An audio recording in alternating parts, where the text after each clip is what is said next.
Recentemente, um grupo de biólogos descobriu um animal que vive em uma região extremamente árida, ou seja, muito seca. E aí a gente já viu, né? Já que é uma questão muito parecida com isso. Se o animal está numa região muito seca, então ele tem que evitar ao máximo perder água, porque a água H2O é uma coisa, é uma riqueza que é extremamente rara, escassa numa região extremamente árida. Fizeram a coleta do sangue e da urina desse animal e observaram que sua urina apresenta uma concentração hipertônica. Hipertônica significa concentração alta, ou seja, tem uma concentração maior do que o do sangue, tá certo? Ou seja, ele elimina o mínimo possível de água na urina. Que adaptação desse animal lhe permite viver na região citada? Então, basicamente, ele está perguntando, além disso, o que é que vai ajudar esse animal a viver na região citada? Diminuição da transpiração? Sim, acabou.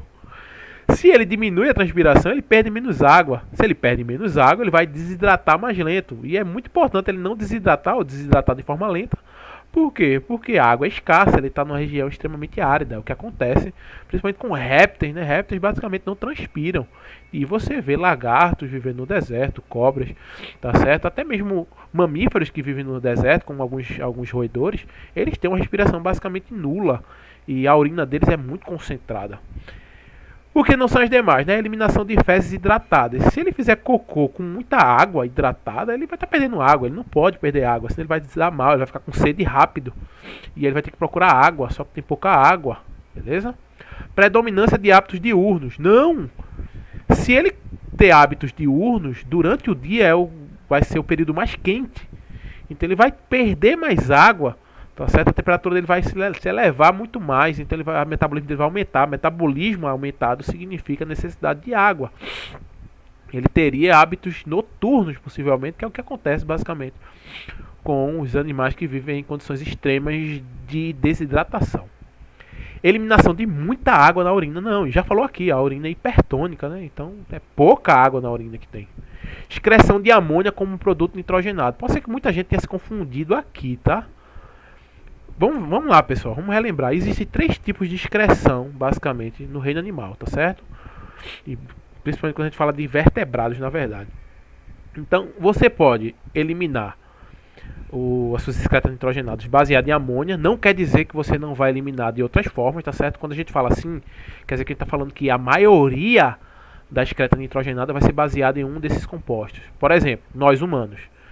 Nós nos baseamos, a nossa urina ela é formada principalmente de ureia, tá certo? Mas também a gente encontra traços de ácido úrico e de amônia. A amônia, inclusive, é que dá aquele cheiro de xixi forte, tá certo? Quando o xixi seca, aquelas ruas que o pessoal tende a fazer xixi, naquelas esquinas que você passa, tá aquele cheiro forte, basicamente aquilo ali é a amônia que tá naquela, a urina, misturado ureia, ácido úrico, tudo aquilo ali, a água vai embora e aquele cheiro forte se dá, por exemplo, pela amônia.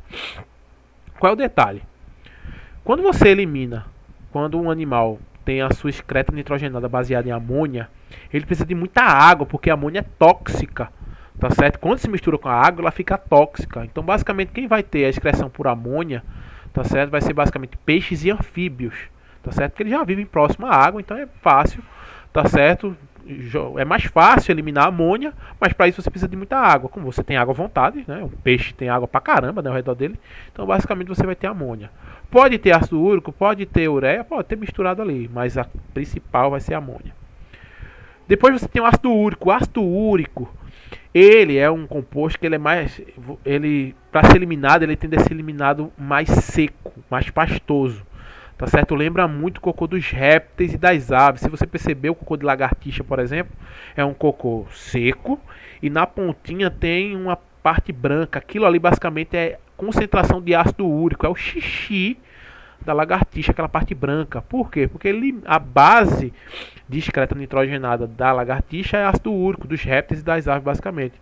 Mesma coisa a galinha, você tem um cocô e você tem a parte branca, aquilo ali é o xixi dela. A cloaca, ela tanto vai colocar o cocô para fora quanto o xixi dela, né? Xixi entre aspas, a excreta nitrogenada dela. E os mamíferos, eles vão ter a sua excreta nitrogenada baseada em ureia. Não precisa de tanta água, tá certo? Como os peixes precisam para eliminar a amônia, mas você precisa de uma quantidade relativa de água, tá certo? Que a ureia, se você tira a água dela, cristaliza, tanto é que pessoas que bebem pouca água podem ter formações, né, como a famosa pedra dos rins, e ali você vai ter sais de ureia também, junto com sais de outras coisas, como por exemplo aminoácidos, tá certo? Então, por que a letra E está errada? Porque se fosse amônia, esse indivíduo aqui precisaria eliminar muita água, e ele não pode eliminar água. Possivelmente esse animal, como ele está adaptado a uma região extremamente árida, ele excreta produto nitrogenado na forma de ácido úrico, assim como os répteis, tá certo? E aves. Então, possivelmente, tudo indica que seja um réptil, porque basicamente a transpiração é mínima, tá certo? E você vai ter... Os répteis eles tendem a ser mais adaptados a regiões mais áridas, tá certo? Se você for para um deserto e fazer um levantamento, você vai ver que de vertebrados, né, se estiver falando de vertebrados, óbvio, você vai ver que você vai ter uma diversidade maior de répteis.